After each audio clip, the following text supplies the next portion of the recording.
Friends, എല്ലാവർക്കും നമസ്കാരം. എല്ലാവർക്കും നമ്മുടെ സ്വീഡിലേക്ക് സ്വാഗതം. അപ്പോൾ ഞാനിന്ന് ഒരു സ്പെഷ്യലായിട്ട് ഞാൻ വെയിറ്റ് ലോസിന് ഉപയോഗിക്കുന്ന ഒരു സ്പെഷ്യൽ കറിയാണ് മഷ്റൂം കറി. അത് എൻ്റേതായ സ്റ്റൈലിലാണ് ഞാൻ ഉണ്ടാക്കുന്നത്. അപ്പോൾ അത് നിങ്ങളുടെ അടുത്ത് കൂടി ഷെയർ ചെയ്യാമെന്ന് വിചാരിച്ച് നല്ല അടിപൊളി ടേസ്റ്റി ആയിട്ടുള്ള ഒരു മഷ്റൂം കറിയാണ് ഇന്ന് ഉണ്ടാക്കാൻ വേണ്ടി പോണത്. അതിനൊപ്പം തന്നെ ഒരു ഗ്രീൻ ദോശയും കൂടി ഉണ്ടാക്കുന്നുണ്ട്. അപ്പോൾ അതിൻ്റെ റെസിപ്പി ഞാൻ പിന്നെ കാണിച്ചു തരാം എങ്ങനെയാണ് ഉണ്ടാക്കേണ്ടതെന്നൊക്കെ. പക്ഷേ അതിനൊപ്പം തന്നെ കഴിക്കാൻ വേണ്ടിയിട്ട് നമുക്ക് ചപ്പാത്തിയുടെ ഒപ്പമോ അങ്ങനെ നമ്മുടെ ഓട്സ് പൊറോട്ട പോലെ ഉണ്ടാക്കില്ലേ, ചിൽക്ക അതിൻ്റെ പോലെ ഒപ്പം കഴിക്കാൻ പറ്റണ അടിപൊളിയായിട്ടുള്ള ഒരു കറിയാണ് നമ്മുടെ മഷ്റൂം കറി. ഇന്ന ഇതായിട്ടുള്ള രീതിയിൽ ഞാൻ ഉണ്ടാക്കണതാട്ടോ. അപ്പോൾ എല്ലാവരും കണ്ടു നോക്ക്, കണ്ടിട്ട് അഭിപ്രായം പറയും. നല്ല വെയിറ്റ് ലോസിന് പറ്റിയിട്ടുള്ള റെസിപ്പിയാണ്. ഞാൻ എൻ്റെ വെയിറ്റ് ലോസിനെ ഉപയോഗിക്കുന്നതും ആയിട്ടുള്ള റെസിപ്പിയാണ് കേട്ടോ.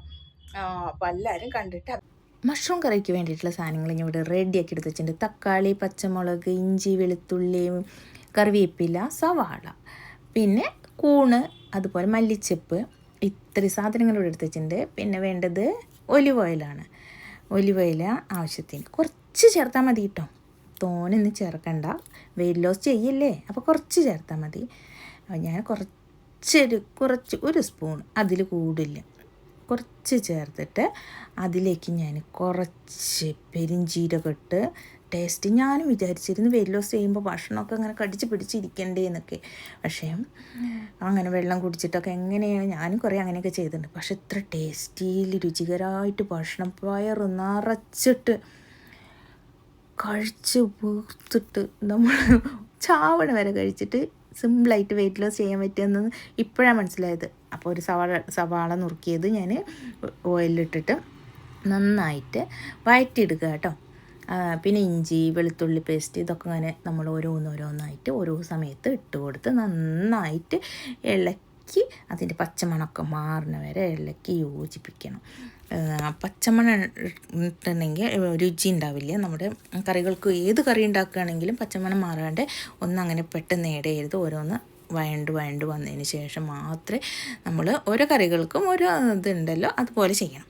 അതിന് ശേഷം ഞാൻ കുറച്ച് മഞ്ഞൾപ്പൊടി, കുറച്ച് മുളക് പൊടി, കുറച്ച് മല്ലിപ്പൊടി, അങ്ങനെ കുറച്ച് എരിവൊന്നും തോന്നേണ്ട. പിന്നെ നിങ്ങൾക്ക് ആവശ്യത്തിന് എരിവ് ഇഷ്ടമുള്ളവരാണെങ്കിൽ എരിവ് കുറച്ച് കൂടുതലിട്ടാ.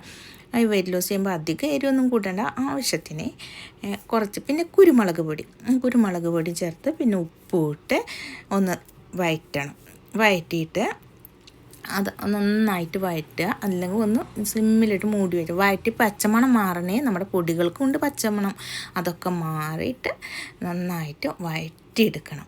ഇതിലേക്ക് കുറച്ച് ഞാൻ നമ്മുടെ ചിക്കൻ മസാലയും കൂടി ചേർക്കുന്നുണ്ട്.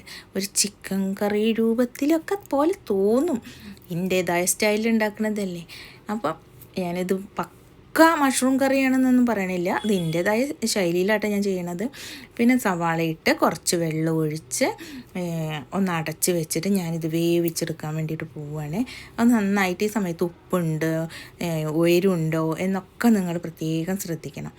അതിന് ശേഷം തീ സ്ലിമ്മിലിട്ടിട്ട് വേണം ഒന്ന് ഇളക്കി റെഡിയാക്കി എടുക്കാൻ കേട്ടോ. ഇത് പെട്ടെന്ന് കുറച്ച് തോനെ വെള്ളമൊന്നും ഒഴിക്കണ്ട കേട്ടോ. ഒരു ഗ്ലാസ് വെള്ളം ഒഴിച്ചിട്ട് ഇതുപോലെ ഒന്ന് ഇളക്കി വേവിച്ചെടുത്താലും മതി, ഒന്നങ്ങ് അടച്ച് വെച്ചിട്ട് വേവിച്ചെടുത്താലും മതി. നല്ല തിള വന്ന് തുടങ്ങി, നല്ല മണം വന്ന് തുടങ്ങി.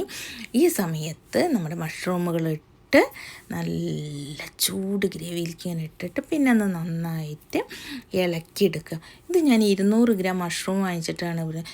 അത് വെന്ത് വന്നപ്പോൾ ഒരിത്തിരി, അപ്പം നല്ല ടേസ്റ്റുള്ള കറിയായിരുന്നേ സംഭവം. എന്തായാലും ഞാൻ വിചാരിച്ചു ഇത്രയും കൂടി ഉണ്ടാക്കാമായിരുന്നെന്ന്. പക്ഷെ നമ്മുടെ വെയിറ്റ് ലോസ് ചെയ്യല്ലേ, എത്ര വേണമെങ്കിലും മഷ്റൂം കഴിക്കാം കേട്ടോ. അധികം കലോറി ഇല്ല, പ്രോട്ടീനും ധാരാളം ഉണ്ട്. അപ്പോൾ അതുകൊണ്ട് ഞാൻ മഷ്റൂം ഒരുവിധം മസാലകളൊക്കെ പിടിച്ച് പിന്നെ കുറച്ച് വെള്ളം ഒഴിച്ചിട്ടാണ്, എന്നിട്ട് ഇതൊന്ന് വേവിച്ചെടുത്തതിന് ശേഷം മസാലകൾ ഒന്നും കൂടി പിടിക്കട്ടിച്ചിട്ട് വെള്ളത്തിലൊക്കെ ഒന്ന് ഇതാക്കി പുരട്ടി ഞാൻ എടുത്തിട്ടുണ്ട്. നിങ്ങളും വെയിറ്റ് ലോസൊക്കെ ചെയ്യണവരാണോ, എന്തായാലും ഇത് ഉണ്ടാക്കണം കേട്ടോ. കലോറി ആയാലും നമ്മുടെ പ്രോട്ടീൻ നമ്മുടെ ശരീരത്തിൽ ധാരാളം വേണം. അതുകൊണ്ട് ഒക്കെ ആയിട്ട് മഷ്റൂം കറി കഴിച്ചിരിക്കണം. അത് നിങ്ങളുടേതായ സ്റ്റൈലിൽ ഉണ്ടാക്കിക്കോളൂ. പക്ഷെ അധികം ഓയിൽ ചേർക്കരുത് കേട്ടോ. ഓയിൽ ചേർക്കാണ്ട് ഉണ്ടാക്കിയിട്ട് കഴിക്കണം. ഇന്ന് അത് നന്നായി വെന്ത് റെഡി ആയിട്ടുണ്ട്. ഇതിൽ ഇത്തിരി മല്ലിച്ചപ്പിട്ട് ഞാൻ ആ ഗ്രേവിയൊക്കെ ഒന്ന് വറ്റിച്ചെടുത്ത് എൻ്റെ ഗ്രീൻ ദോശയുടെ ഒപ്പം ഞാൻ അടിച്ച് മാറാൻ വേണ്ടി പോവുകയാണ്. അപ്പം നിങ്ങളും വരില്ലേ, എല്ലാം റെഡിയാക്കിയിട്ട് ഇതുപോലെ ഉണ്ടാക്കി റെഡിയായിട്ട് കഴിക്കില്ലേ? അപ്പോൾ വരൂ.